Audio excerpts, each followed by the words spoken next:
No. Okay, okay.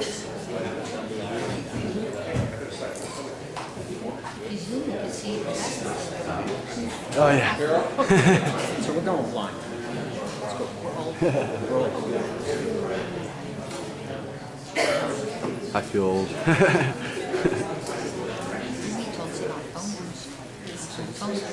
Phone.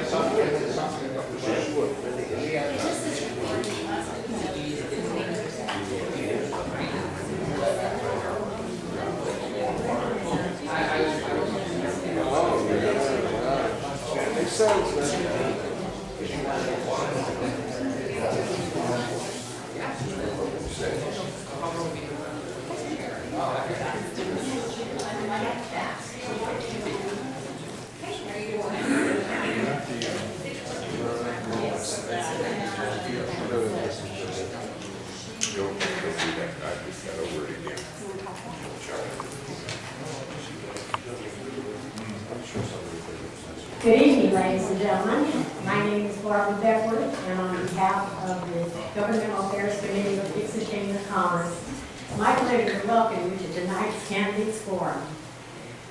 We appreciate your being here, and since this event is being televised, we welcome those of you viewing at home. We also welcome members of the civics class that have arrived. We'll welcome them later. Tonight's forum is featuring candidates vying for the California 3rd Congressional District seat. We'll be hearing from candidates John Garamendi, Eugene Ray, Rick Tubbs, and Kim Vann. Before we begin, may I please ask that you turn your cell phones off or put them on vibrate. Thank you.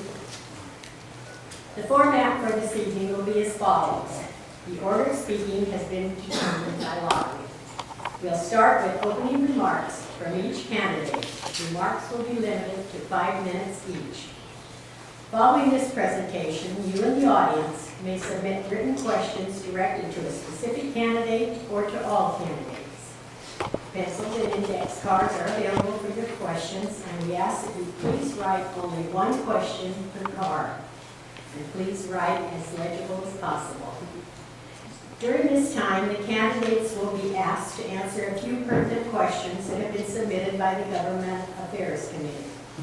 And following this segment, we'll have a short 5-minute break. Half of the question and answer period will be devoted to an oral portion in which you are invited to ask your questions at this open mic. The question and answer period will last for 60 minutes, evenly divided between written questions and oral questions, with individual responses limited to 2 minutes. We will end with closing remarks by each candidate, with each of their remarks limited to 3 minutes. The speaking order will be in the reverse of the opening remarks. And the first one is Rick. Ladies and gentlemen, our first speaker tonight will be Rick Tubbs.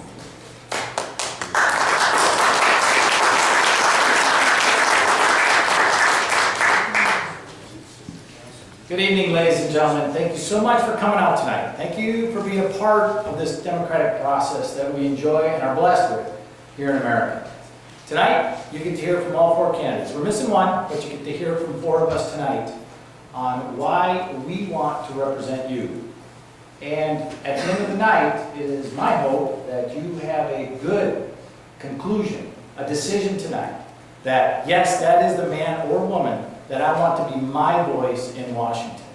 And I'm going to make my best case to you to be your voice there. And so, not right now, but at the end of the night, after you've heard me speak, it is my hope that I earn your support tonight and that you will be voting for me and helping me to be that voice for you in Washington. Now, why do I think I'm a good candidate? Why do I think I do a good job for you? Let me start a little bit with who I am, where I come from, and some of the experiences I've had before today. There's a lot of new faces in the audience, although there's several that I know. But I grew up in a one-stop sign town in Wisconsin. Grew up on welfare with a mom and a sister.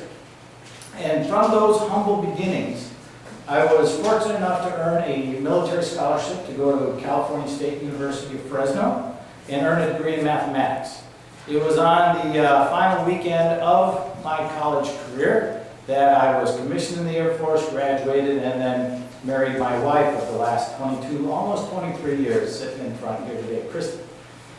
From there, I went into the Air Force and flew airplanes in Texas for about 5 years, and then thankfully came back to California, moving to Vacaville in 1995. Did a few more years active duty, left the full-time Air Force, went over to the reserves, stayed at Travis Air Force Base, and then was hired by the United Airlines flying out of San Francisco since about 1999. During that time, and it was kind of neat last night after another debate we had in Fairfield, or Vacaville, with the Fairfield, Vacaville, and Sassoon Chambers. I was at Denny's with the after, debate party, whatever you want to call it, and I looked at one of the fellas there that I happened to talk to that was asking about it, and I said, I'm just an ordinary guy. But I've had some extraordinary experiences that have prepared me to be your voice, to represent you in Washington. And some of those experiences, one, I'm a family man. I've got 3 teenagers. My oldest sitting right here. My 2 youngest are home sick, unfortunately. But I'm a family man first, and a man of faith first, I should say, then family man. And I've done things like run a small business with my wife and dealt with the regulatory environment that is crushing some of our businesses and strangling jobs in this country and keeping us back. I've worked on military budgets, many of them, one right now that is nearly $20 million, and balanced those budgets over and over again. It is my job in the Air Force to do that. And I think it is the job of our congressmen and women out there to do that as well. But also in there, I've been a union member. Something that, as a Republican, which I am, and proud of it, but with some of the experiences I've had, my experiences come from all around the backgrounds. Whether it's growing up on welfare, being a union member, military, small business, I really understand issues from many sides. Going forward from there, I ran in 2010 for Congress in my district. It was District 7, included Vacaville back then, and went west. Unfortunately, didn't have the pleasure of coming out to Dixon and winning your vote. But I ran for Congress back then and learned a lot. It was a very Democratic district, 3-1, Democrat to Republican. And although I believe very much in the solutions that I'm going to bring up tonight as good solutions, I had to make sure that as I was trying to win votes from all sides of the aisle, I had to make sure that I explained them in a way that was nonpartisan. Because I don't believe solutions should be partisan. They should be what's best for Americans. I'm going to throw one more little caveat in there about why I feel so strongly about my role as your congressman. Because when I was activated to go to war in 2003, my wife and I were actually working on a little apartment complex, and I got the phone call, you're activated. I went to war, and I protected all Americans, whether you're Democrat, Republican, or Independent. It didn't matter to me, and it won't matter to me as your congressman. I represent you. Tonight, I'm going to speak about specific solutions. I want you to know where I'm coming from and what I'll do when I go forward as your congressman, so you know that what you hear tonight is something you like or you not like, so you can make a good decision. So please ask those questions. My time is up, and that goes fast. Thank you very much.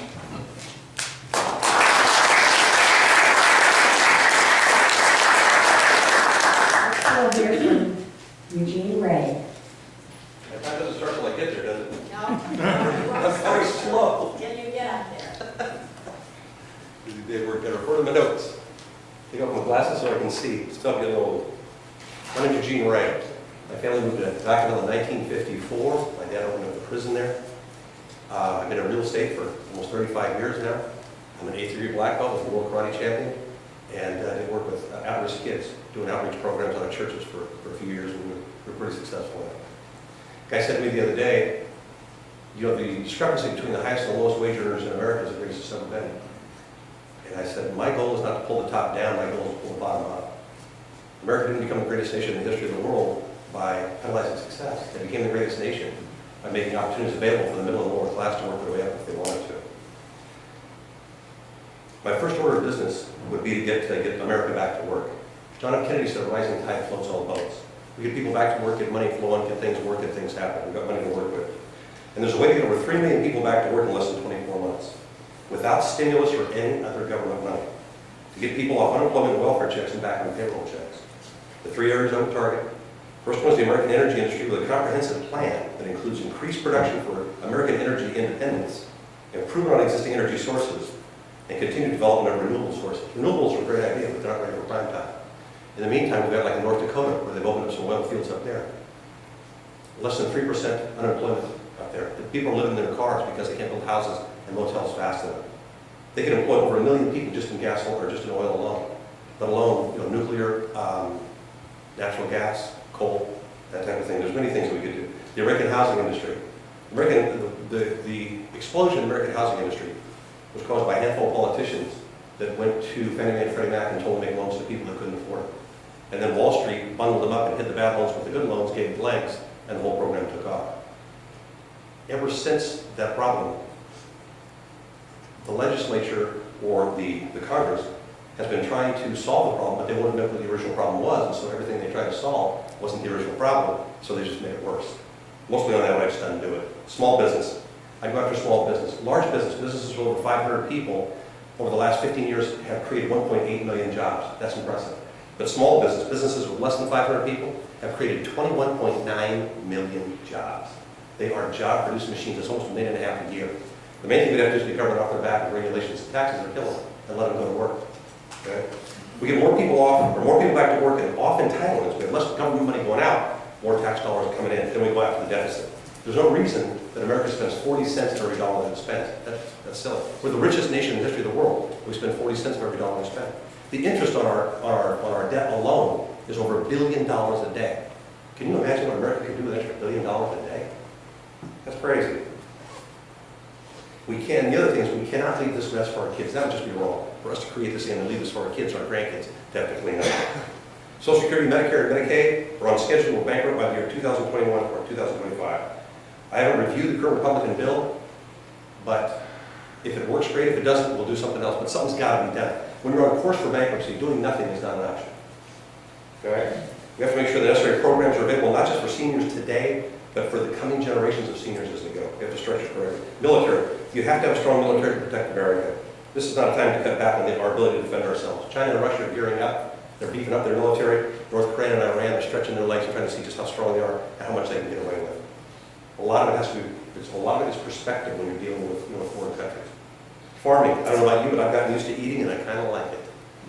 So the American farmer feeds a huge percentage of the world's population. We need to keep the American farmer in business, especially the family farmer. I will repeal Obamacare. We do need to do some work with healthcare because it is too expensive for what we've got, and some other issues need to be taken care of. But there are three big issues with Obamacare that jump out at me right away. One is Obama's own advisors have told him that Obamacare will bankrupt the country. Two, the first thing that Congress did after they passed it was exempt themselves. Three, over 2,000 waivers have been handed out to over 4 million people since Obamacare passed for unions and major Democratic supporters. If Obamacare is such a great deal, why are all these people with influence running off the ship? It doesn't make any sense. We need to take a positive approach in getting America back to work, growing and building again. We need people in Washington that can solve problems, find areas of agreement, and build solutions. And it has to be someone who can articulate that so that the politicians and the American people can see the bigger picture and all get on the same page with it. If I sit down with a Republican, Democrat, Independent, Environmentalist, I don't care who it is, if I sit down with somebody, I will find, in 5 or 10 minutes, I'll find something we can agree on. And from there, I'll start to build a solution and solve some problems. I can do that here, I can do it in Washington. Thank you.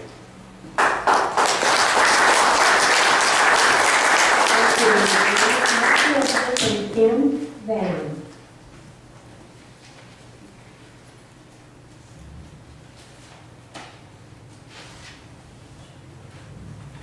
I'm not quite sure I was going to fit between the podium and all that. Good evening. Thank you all so much for joining us here this evening. It's a privilege to be able to speak to this organization and to the city of Dixon. I have a question for everyone. By a show of hands, how many of you truly believe that your grandparents thought they were leaving a better America to your parents? How many of you believe that your parents thought they were leaving a better America to you? Now, how many of us in here can say that we are absolutely leaving a better America to our children? I see a couple hands go up. When I looked around the room, we all know how hard our parents and our grandparents worked to create this wonderful America that we have, the best country in the world. But we have a cycle of failure in Washington, D.C. that is going to harm the greatest country in the world. I have this 9-year-old son, and I look at him and I think, does the future have the same opportunities that it had for me, or for my parents, or for my grandparents? The resounding answer to that question for me, and I think for many of you, is no. And I'm running for Congress to provide a better America for my grandparents that are still with us, my parents, our generation, our children, and our future generations. We have got to set the tone for jobs in this country. The promises that were made are not being lived up to. The job market is not getting any better for Americans. We have national debt and spending that is out of control. We have got to rein in the spending and get things to a place where we can grow the economy. We have national security issues. We need to protect and enhance our national security. And the 2 wonderful bases that are in this district are integral to that. We have to do serious regulatory reform. We've got to start tracking and monitoring regulations that are harming our small and medium-sized businesses and start repealing them. And not only repealing the funding, but repealing the mandate as well. Last but not least, we cannot give up on this wonderful country. I'm willing to put my private sector career on the line and my public sector career as a county supervisor, which has been one of the most fulfilling things I've ever done, to fight for a better America. Because I know how important it is for our future of our children. I know that we can no longer hope for things to be different. We need to be involved, and all of you here today show your involvement just by participating and being here. Our small businesses in the 3rd Congressional District are suffering, all the way from our ag industry to our mom and pop store in downtown Main Street. I visited with the Dixon Downtown Business Association a few weeks ago, and we went through some of the things that the Dixon community is facing. It's no different than any of our other communities in this district are facing. As a county supervisor, we were able to get the state and the federal government out of the way and build one of the largest power plants in this state. A 650 megawatt cogen power plant that was a $900 billion project. We got ourselves out of the way too. It created jobs in the construction industry, and it created permanent jobs, and it created a needed source of energy for the state. Those are the type of policies, and that is the type of leadership that I have demonstrated on the local level, and that I will take to Washington to serve all of you. Thank you very much for having me here this evening. Thank you. Garamendi.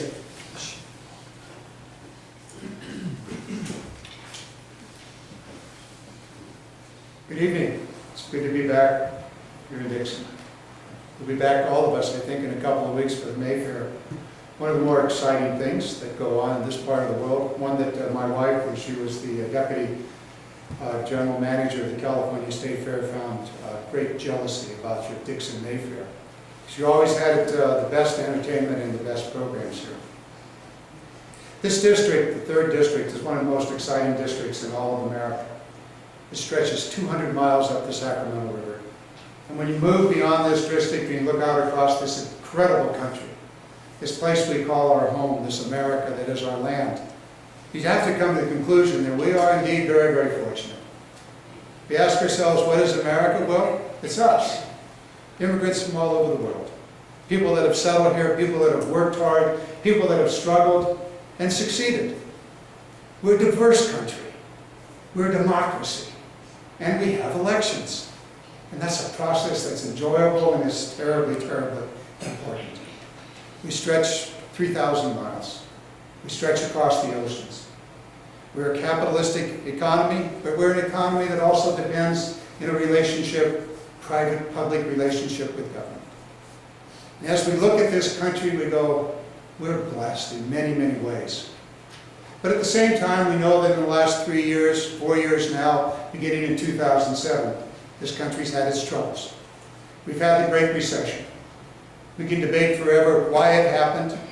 The facts are out there. But the real question is, what do we do from here?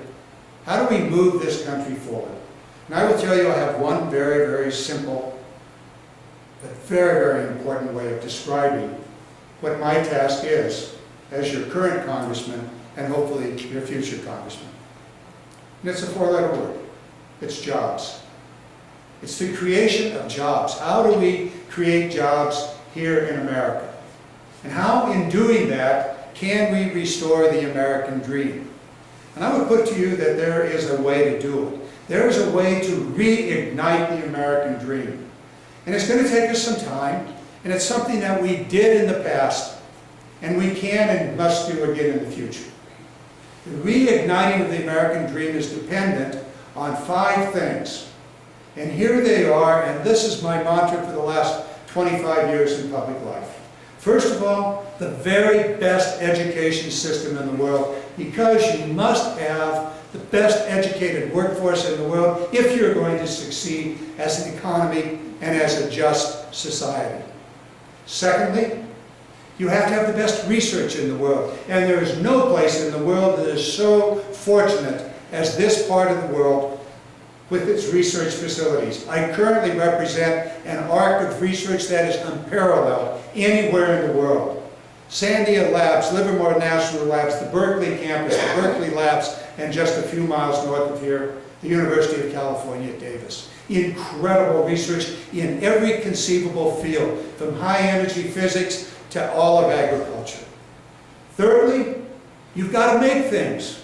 Manufacturing is the way you add value. You create wealth with manufacturing. We're not talking about financial engineering, which doesn't create wealth. It simply moves the numbers around. We're talking about making things. Whether it's making an agricultural product from a rice field or walnuts, or making things from the technology that you find in our laboratories. The biotech fuels, and new businesses are developing around here as a result of the research. Manufacturing matters. It's the creation of wealth. Fourth, you have to have the infrastructure. You need the roads, the transportation systems, the rail systems, airports, water systems, flood control systems, and the communication systems. Upon that foundation, you then can build your economy and your society. And finally, you have to have a strong, viable, agile, mobile, lethal, and very, very effective national defense. Those are the 5 things that drive me in this job. And when I go to Washington, as I do my work, I always keep those 5 things in mind: education, research, manufacturing, infrastructure, and our national defense. That's my task. In doing those things, we will create the jobs that we must have if this country is going to move forward and solve its multitude of problems. Thank you. I look forward to this evening. I look forward to your support. And I thank you so very much for the privilege of representing you these last nearly 3 years. Thank you.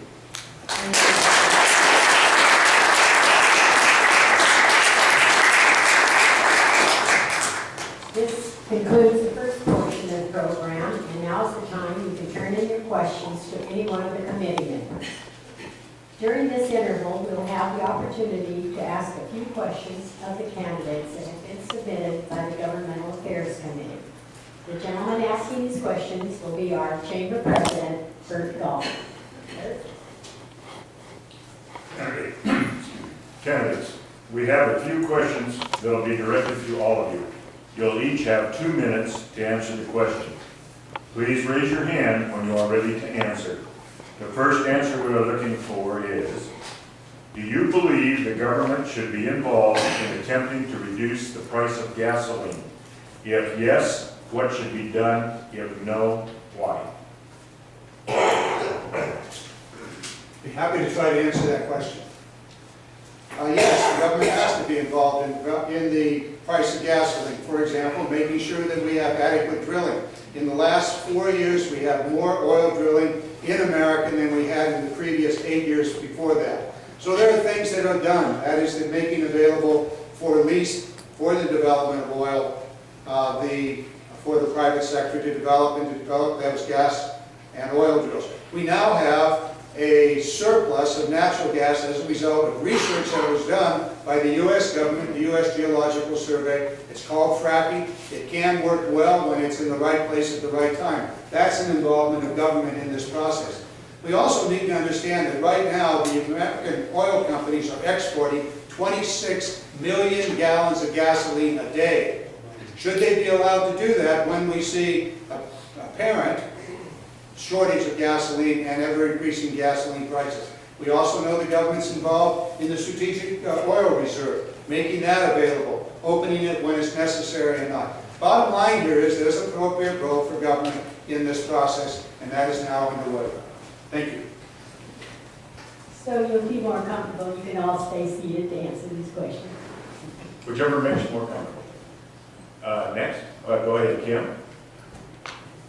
The government does need to play a role in natural resources, gas, oil, natural gas. Their first role needs to be getting our own regulatory policies out of the way. We are in constant need of additional supply of oil. Price fixing the market isn't the solution. Oil is a global commodity, and any additional regulatory costs are going to be passed on to us, the domestic consumer, not to the consumer overseas. So government does need to be involved in removing ourselves from some of it, first off.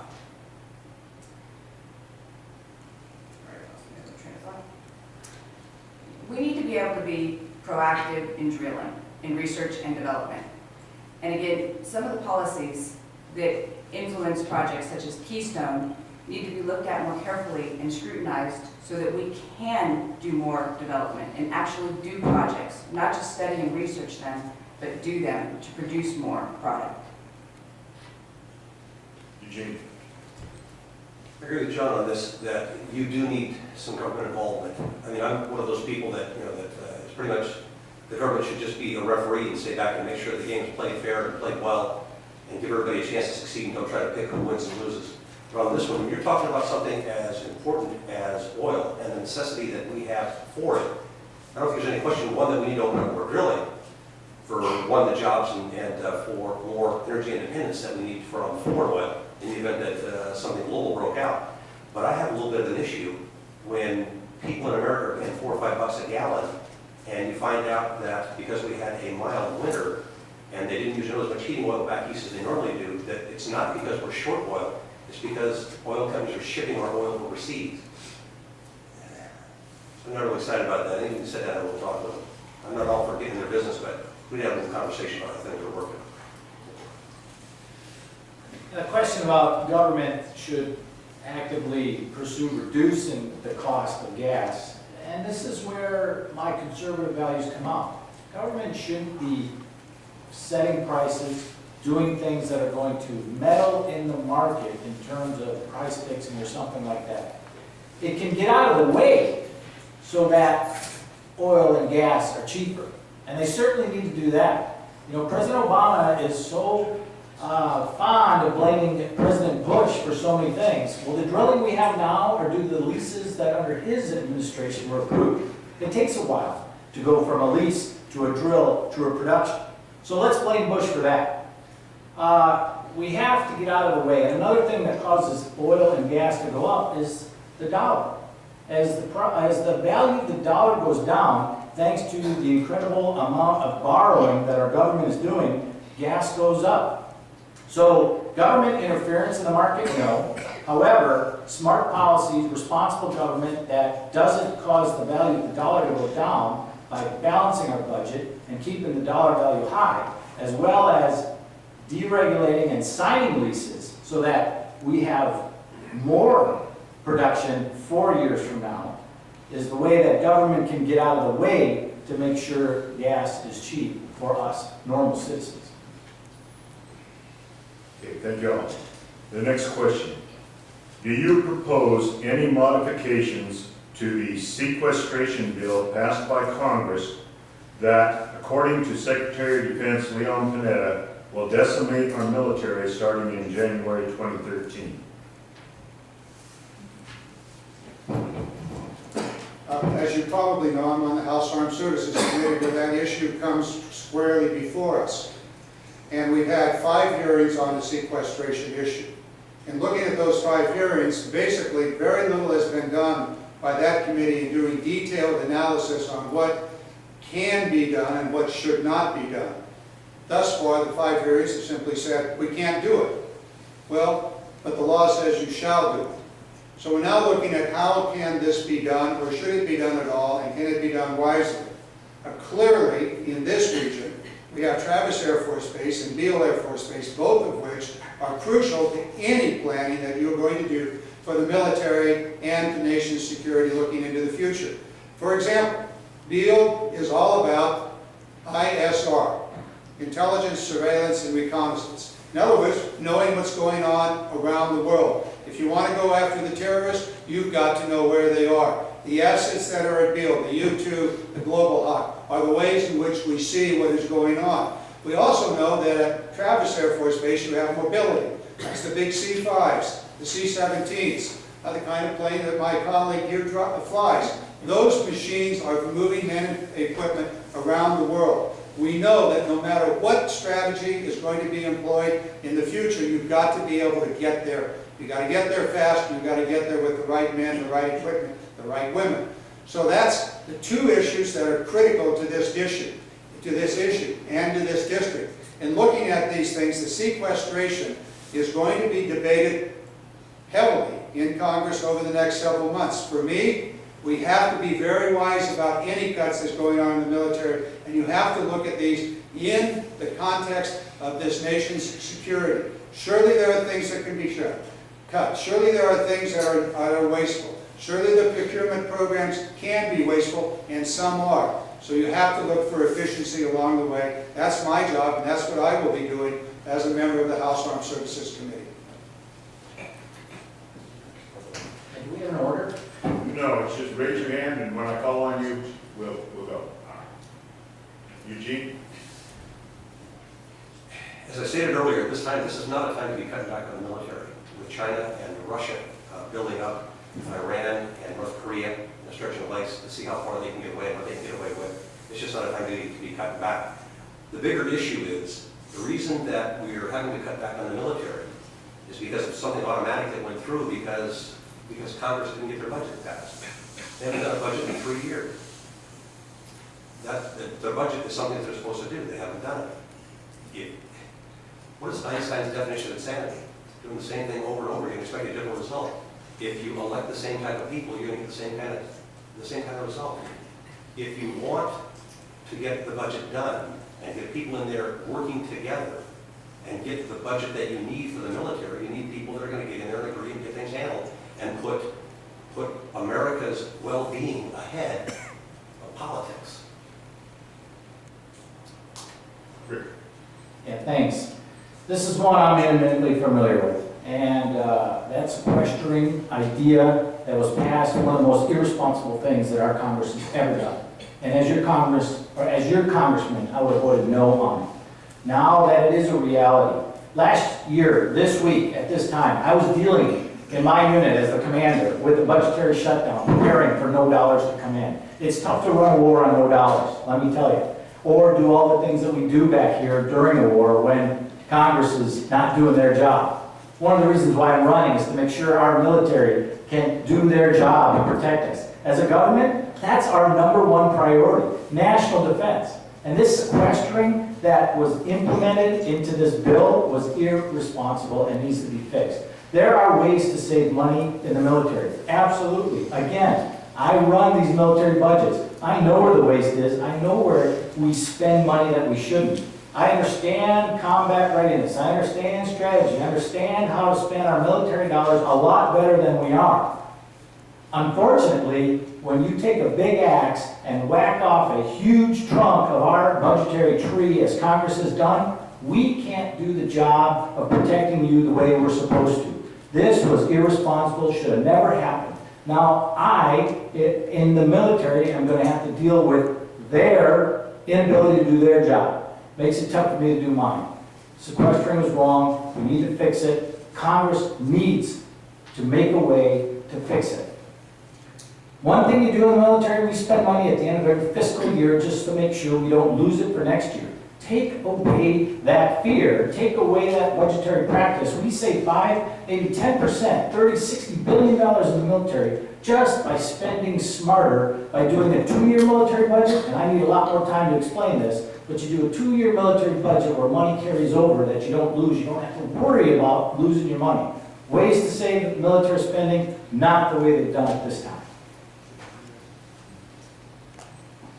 What do you think the message that was sent to our enemies overseas was when this sequestration was used as a political football? One of the most irresponsible parts that was passed. Of course, all departments have things that can be cut. There's areas, like in all our personal lives, where budgets can be cut. But putting our military personnel and Beal and Travis in shackles because the members of Congress can't pass a budget without using this political football is completely irresponsible and should not be tolerated. I absolutely agree with what Mr. Tubbs and what Mr. Ray said. There is ways to fix this, and it has to be addressed immediately, not to continue to send this message to our enemies abroad. This cannot be tolerated. Okay, thank you all. Next question. Do you support the Keystone Pipeline? Why or why not? Go ahead. Yes. Yes, I do support Keystone Pipeline. 1, because we need additional oil. 2, we need to increase our oil, not just at home, but from friendly sources, like Canada, who's always been a great ally of ours. 3, it would create a great number of jobs. And if the idea is that we can't build the Keystone Pipeline because we can't, and I've sat down with people that are, have an environmental background, because there's an environmental concern, you can't tell me that American architects, contractors, and engineers can't build a pipeline that'll work. They're the best in the world. Yeah, there's no question. They're definitely work. Keystone Pipeline. It wasn't too long ago that we were having the same argument over an Alaskan pipeline. Well, it was built, and one of the concerns about the reindeer up there, which, Christmas is my favorite time of season. I wouldn't want to hurt the reindeer either. But they actually had increases of populations around the pipeline. The environmental concerns about that pipeline never were played out. They never developed. Now we're having another environmental concern over the same pipeline. Now, okay, I understand risk and managing risk and saying, hey, we better talk about this and make sure we're doing the right thing before we go forward with something like that. But we've already shown that it works. We've already shown that it's not destroying the environment. Yes, we can do things smartly. I know there's a problem in Nebraska, worrying about if there's a leak, putting oil into the water table out there. And we're smart. We're 21st century Americans. The best smart, like Congressman said earlier, the best research and development. We've got the best minds. We can figure this out. The message that came from our president and the administration was, no, we can't do that, environmental concerns. No. Those are jobs. Those are ways of making gas cheaper. Those are ways of help building our infrastructure in this country. The answer should have been yes, we will make a way for that to happen, whatever the obstacles are. I believe in Americans. The answer should be yes, we can do that. Yet the answer was no, we're not going to do it. And you had pipe union members, pipe fitting union members start to break away from the president. Remember I mentioned I'm a union member? The first thing to be pro-union is to be pro-job. That pipeline is pro-job. Kim. Yes, I absolutely support the Keystone Pipeline, and I believe that it should have been allowed to go forward. The environmental issues that are being brought up and talked about were addressed in a very comprehensive NEPA document. The National Environmental Protection Agency, through the Department of Interior, did extensive environmental review on this project. The no that was given to this project was at the end. After the project jumped through all the hoops, just very similar to our SEPA process in California, that they were required to jump through in the NEPA process. They did all the mitigation. They put all the plans in place and all the security measures. They planned this project for almost a decade and went through the environmental process just as any other business would do. And they were told no at the end for political reasons. Jobs were lost, and a resource of oil was also lost for political reasons. When you are a business that is giving a playing field to work from, and then that playing field is changed on you midstream, 3/4 of the way, then all the way to the end, that's regulatory policies that are getting in the way of this country's growth and prosperity. Keystone Pipeline will be built. And when it's built, it ought to be built with American-made steel and American-made workers along the way. One of the things that we need to understand is the way in which this issue has evolved. In fact, the environmental document said there was a serious problem in a certain portion of Nebraska, across the sand hills and the underground water in that area could potentially be contaminated, and that serves 4 or 5 different states. The issue was unresolved. That issue had not been completed, and in fact, at that point, Nebraska was not yet in support of the pipeline. The Republican Congress jammed the president and said, you must make a decision in 30 days, actually about 45 days. The president said, we're not going to build a pipeline until this environmental issue has been resolved. The environmental issue is now in the process of being resolved. It appears as though Nebraska has decided to move the pipeline in a different direction. The other part of this is, where's the pipeline going? The pipeline is going to Port Arthur in Texas. Happens to be where they expect to export the oil. A lot of this oil isn't going to wind up in the United States. It's going to be refined in Texas and be part of that 26 million gallons of gasoline that is exported from the United States every day. So let's understand what is happening here. The pipeline will be built. The kind of amendments that I have proposed are make it in America. Use American-made steel, American-made pipe, and do it safely.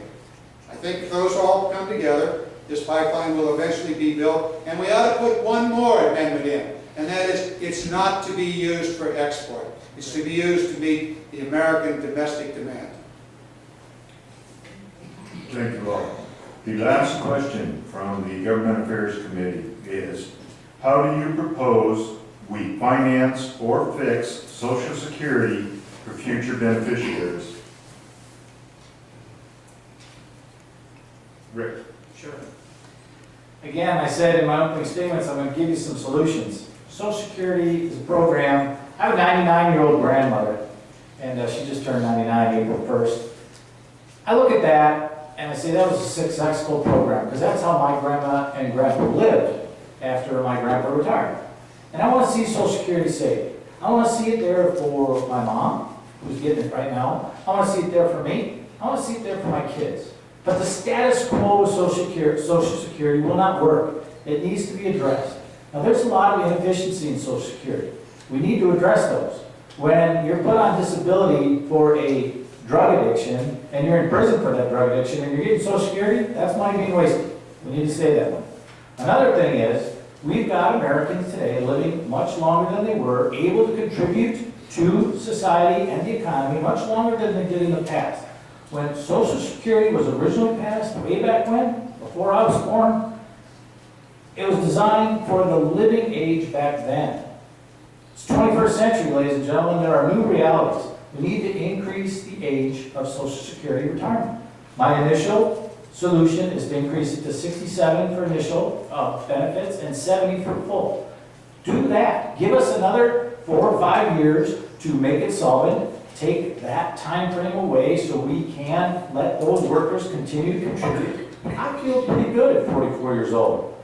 Our congressman over here is doing pretty good at 66. We can work till 70. It doesn't, and the alternative is we can't afford it in its current condition. No way my kid sitting in the front row here is going to be able to receive the Social Security. Probably not me. We have to make some real changes to make it affordable so it's there for our future. That's one solution to do it. Kim? Well, first off, we can't keep putting this issue off. We can't keep punting this future, I was gonna say future generations. We can't keep punting this a year or 2 years down the road. It's something that needs to be addressed now. We can address it in a tiered system, the same as we can with Medicare, stepping down the way funds are taken in and benefits are paid out so that our current seniors who are on it are not harmed. That we keep the promises that were made to people who are using it and to people who are going to be using it in a very short time frame, within 5 to 10 years. We can't pull the rug out from underneath those folks. That's just not fair. But what we can do is start tearing it down. We have to start looking at the abuse and the fraud and the waste in the system, look at how it's bureaucratically set up, cut administrative costs and overhead costs, and restructure how the tax and the income is coming in to finance it. It is absolutely something we can do as long as we are proactive and don't put it off any longer.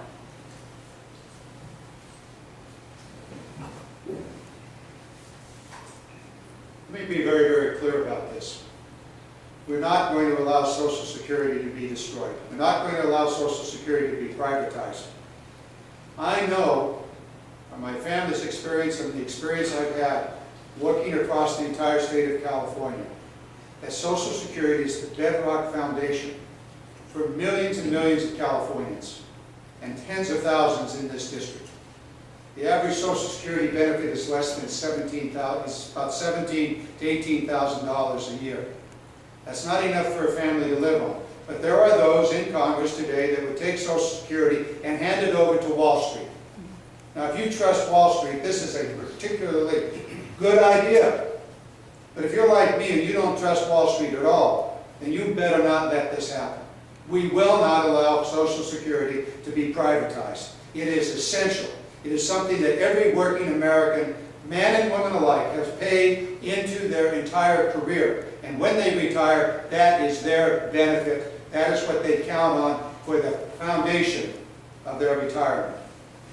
Now, is Social Security bankrupt? It is not bankrupt. There are those scaremongers around that would say it is. It's not. It's good for several years. The most important thing immediately about Social Security is to get people back to work. You put people back to work, you're going to see that money begin to flow into Social Security once again. In addition to that, we know that in the future, as we have twice in the past, made adjustments to Social Security. No way should we allow it to go to 70 years. That is a significant reduction of about 1/3 of the value of Social Security to every retiree. That's not fair, that's not right. There are other ways this can be dealt with, like how do we pay for it? Who pays for it? How much is paid for? We can make those adjustments over time. It is not an immediate crisis. It's a manufactured crisis by those that want to give Social Security to Wall Street so that they can manipulate the retirement funds of our seniors. I also don't trust Wall Street with the retirement money. But I had an interesting question at one point. Since all these people today that they're talking about, they're discussing Social Security going bankrupt, I thought, well, where did that money go? They've all been paying into it all this time. And I did some research and found out in the 1960s, around 65, 67, somewhere there, I don't remember the exact year, Congress raided the Social Security account, put it into the general fund, they took the money. So, no, I don't trust Wall Street. I also don't trust the government. If Social Security, Medicare, and Medicaid, in its current form, are on a schedule to go bankrupt between 2020 and 2025, there's absolutely no question that we need to make a change. If you're riding on the Titanic and you look 5-6 miles out and you see the iceberg, would you have to be insane not to turn the wheel? What we have to do is get people to work together, and I have not read the Republican on that, wherever, I apologize. I haven't read that, the Republican bill, but we need to sit down and take a look at it. If it doesn't work, then we need to fix it, but we have to do something. There is no option. You've got, on the one hand, you've got You've got people over here, you've got Republicans over here going, well, we want to try this. And on the other hand, you've got the Democrats going, no, that doesn't work. Okay, fine. Well, what's your idea? Both sides have to chip in and have to work here, and we'll find somewhere, you know, Americans are pretty smart, we can find somewhere to come to a conclusion if the two sides will start working together. But that's the key, they're gonna have to start working together. 3 years, they haven't done a budget, they're supposed to do one every year. They can't even get a budget out. We need new people with new blood that are willing to sit down and work and put people before politics, put country before party. Thank you, candidates. We'll now take a 5-minute break before we begin with the audience questions.